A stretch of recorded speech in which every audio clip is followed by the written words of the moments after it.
Hello, everyone, and welcome back to another episode of Unpopular Opinions with me, Randy Prizzle. Hope everything good, shway, crispy, Ari. Let's get on to the unpopular opinions of today. See, my voice has gone a bit mad.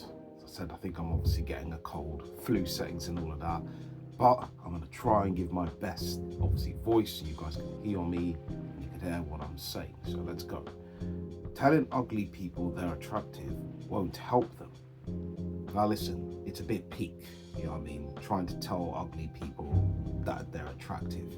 I think certain times you may need to be slightly honest with them and just say simply for yourself, you're just not interested.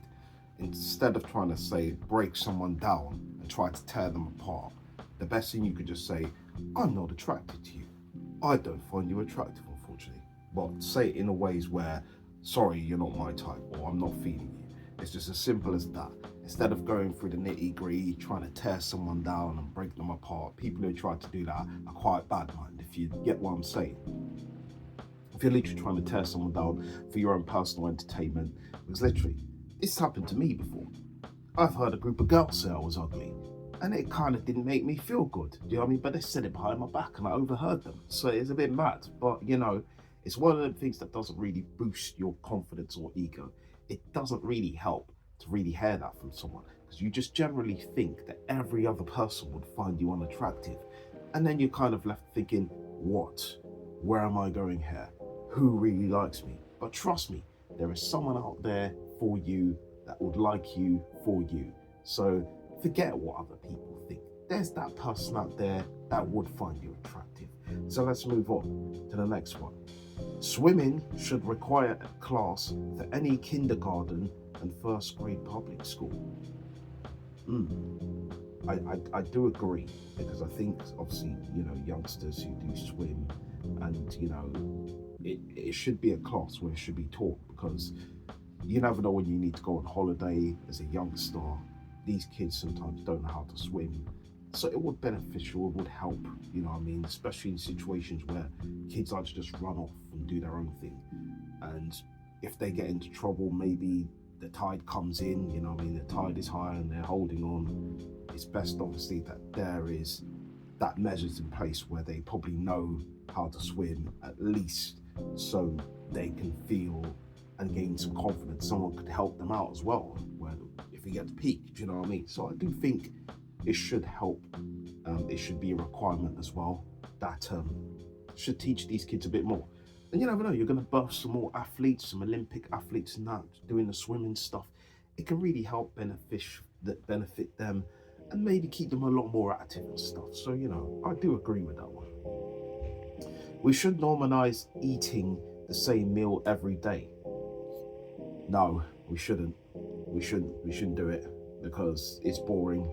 If you're trying to eat the same meal every day, it's boring. Trust me, for me, if I've had the same meal about 3 times a week, I'm bored of it. I've had even twice, it's still a bit of a stretch. You do need to mix and match it up. You do need to have flavour in your food. And Craig Davidson, what's your flavour?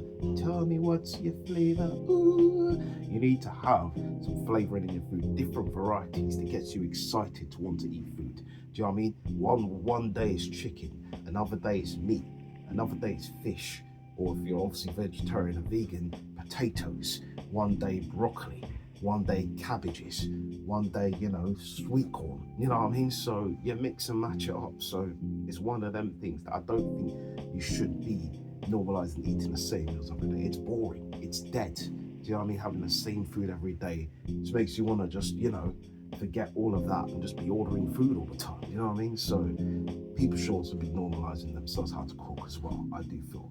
Next thing, dieting is easier than working out. No, it's not. No, it's not. Working out is a lot more gains. You feel a lot more present in that time and that moment. When you're obviously getting started in the gym and you're getting yourself pumped to go, you're getting that release of endorphins, that energy that pushes you through. You know what I mean? Even if you go there for a 30-minute, 45-minute, it still helps running on the treadmill, even a slow walk on the treadmill, even just doing, a few bicep curls and that. That for me is a lot more easier than having a diet. Do you know what I mean?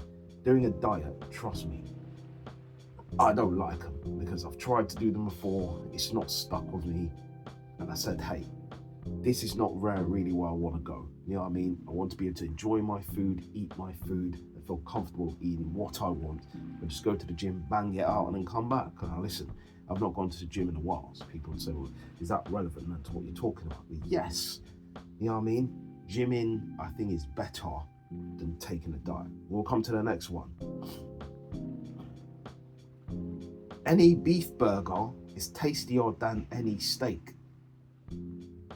I think, as I said, it depends on how you prepare that steak and the beef burgers. Beef burgers, obviously, they tend to put a lot more, I guess, onions in there, and when they mash it up, obviously the flavor is in there. You know what I mean?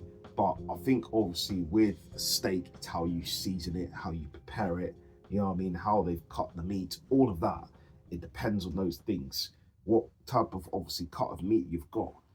It all depends on those typical things that makes the flavor pop, or it doesn't. You know what I mean? As I said, seasoning does need to be handled better. When you're obviously seasoning your steaks and your meats, they really do need to be flavorsome. Otherwise, you're going to taste not much there. It's not going to be edible. You're not going to really enjoy that steak.